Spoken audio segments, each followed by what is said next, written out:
Assalamualaikum warahmatullahi wabarakatuh. Perkenalkan, kami kelompok 2 akan mempresentasikan tentang korespondensi bisnis internasional.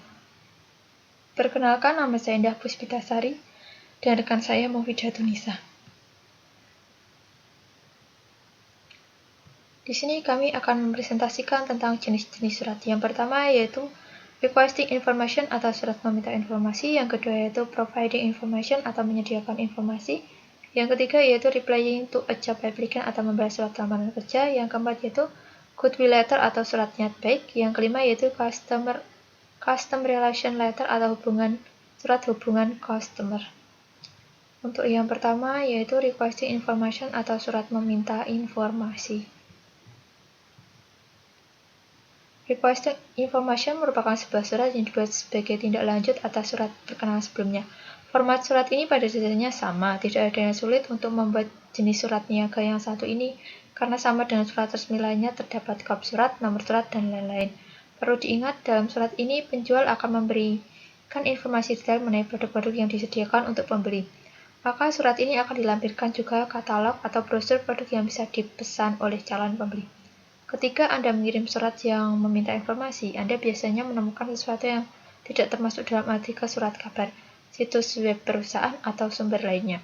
Sebelum Anda menulis surat, atur informasi yang ingin Anda tahu yang harus ditanyakan. Pastikan Anda dapat menyebutkan di mana Anda mendengarnya dan kapan Anda mendapat informasi tersebut. Fungsi requesting information yang pertama sebagai alat untuk menyampaikan pemberitahuan mengenai informasi barang yang ditawarkan. Yang kedua sebagai alat bukti terus untuk memprediksi kegiatan bisnis di masa depan. Yang ketiga yaitu sebagai wakil dari pengirim surat. Untuk contoh suratnya seperti ini. Ini merupakan contoh surat melalui via email. Ini secara langsung ya atau tertulis.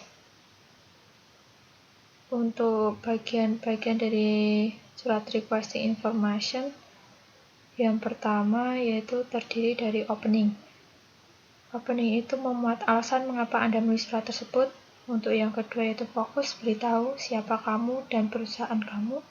Yang ketiga action, yaitu beritahu apa yang perlu Anda ketahui. Yang terakhir yaitu closing atau penutup, ucapan terima kasih atas bantuan mereka. Untuk yang kedua yaitu providing information atau menyediakan informasi. Providing information merupakan surat yang dibuat sebagai tindak lanjut dari surat permohonan yang diterima sebelumnya.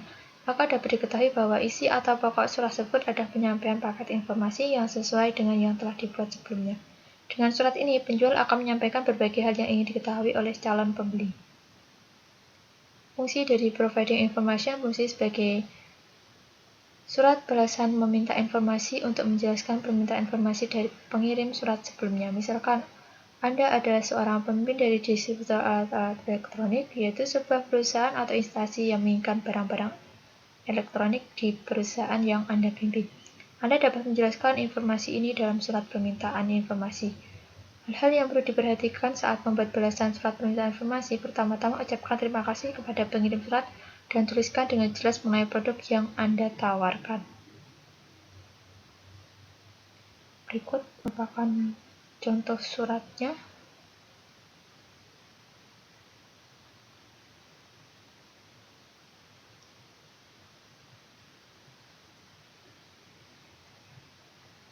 Next, ini untuk contoh surat yang lain.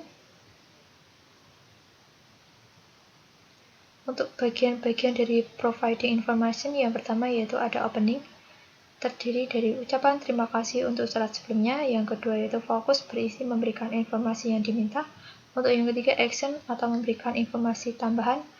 Yang keempat yaitu closing, berisi menawarkan bantuan tambahan dan berterima kasih kepada mereka atas pertanyaan mereka. Untuk yang ketiga yaitu replying to a job applicant atau membalas surat lamaran kerja. Replying to a job applicant merupakan surat balasan atas lamaran pekerjaan yang kita kirim.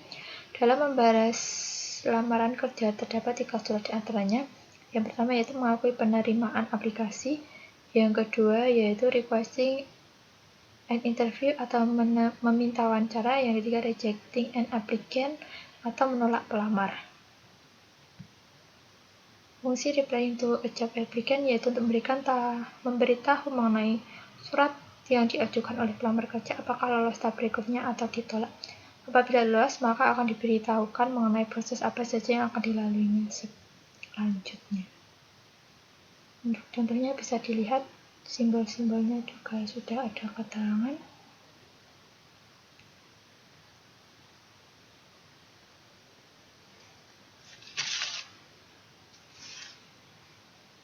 Yang ini untuk contoh pertama ya, surat mengakui penerimaan aplikasi.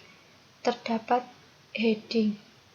Heading itu sudah disediakan secara otomatis oleh program email. Untuk openingnya itu berisi pemberitahuan bahwa Anda menerima aplikasi.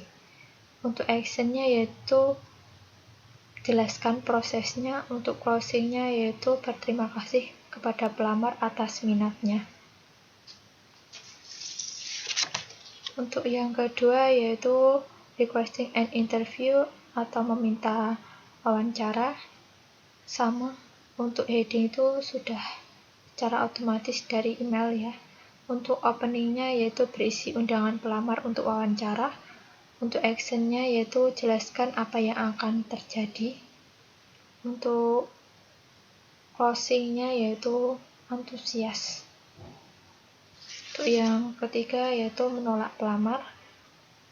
Sama, heading sudah secara otomatis tersedia dalam email.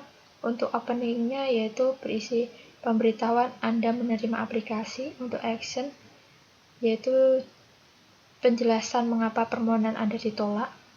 Untuk penutupnya yaitu bersikap sopan dan positif.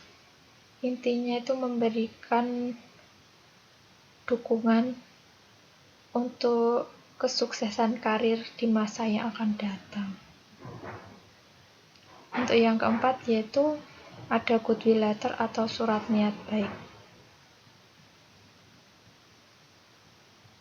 Merupakan surat yang berisi perasaan positif yang dapat mendorong orang untuk menjaga hubungan bisnis. Pelaku bisnis dapat mendorong hubungan baik dengan berbagai pihak seperti pelanggan, pemasok, atau pelaku bisnis lainnya dengan menyampaikan pesan-pesan secara bersahabat. Untuk fungsinya yaitu penghematan biaya atau efisiensi pengurangan perusahaan dalam menjalankan aktivitas-aktivitas perusahaan. Yang kedua yaitu peningkatan kualitas dalam pelayanan yang lebih cepat dari perusahaan untuk orang-orang yang bekerja sama dengan perusahaan kita. Yang ketiga yaitu pendapatan yang diperoleh dari penjualan barang atau jasa yang dimiliki perusahaan. Untuk suratnya bisa dilihat seperti di samping. Untuk yang kelima atau yang terakhir yaitu Customer Relation Letter. Surat hubungan customer. Surat hubungan baik dengan pelanggan ini bisa berupa bentuk penyediaan fasilitas informasi yang lebih lengkap untuk konsumen. Dari konfirmasi tersebut, perusahaan dapat mendengar keluhan konsumen serta berusaha untuk memberikan yang terbaik kepada konsumen. Penyediakan fasilitas informasi merupakan cara agar hubungan dengan konsumen serta membangun kedekatan dengan customer lebih erat. Hal ini merupakan bentuk lain dari menjalin hubungan dengan pelanggan. Informasi yang didapat dari konsumen merupakan gerbang awal perusahaan dapat berkembang. Fungsi Customer Relation Letter. Yang pertama, meningkatkan penjualan. Yang kedua, mendapat peluang lebih banyak. Yang ketiga, biaya lebih rendah. Yang keempat, meningkatkan kepuasan pelanggan. Yang kelima, fleksibilitas yang lebih besar. Yang keenam, yaitu skala ekonomi. Untuk contoh suratnya dapat dilihat seperti gambar berikut.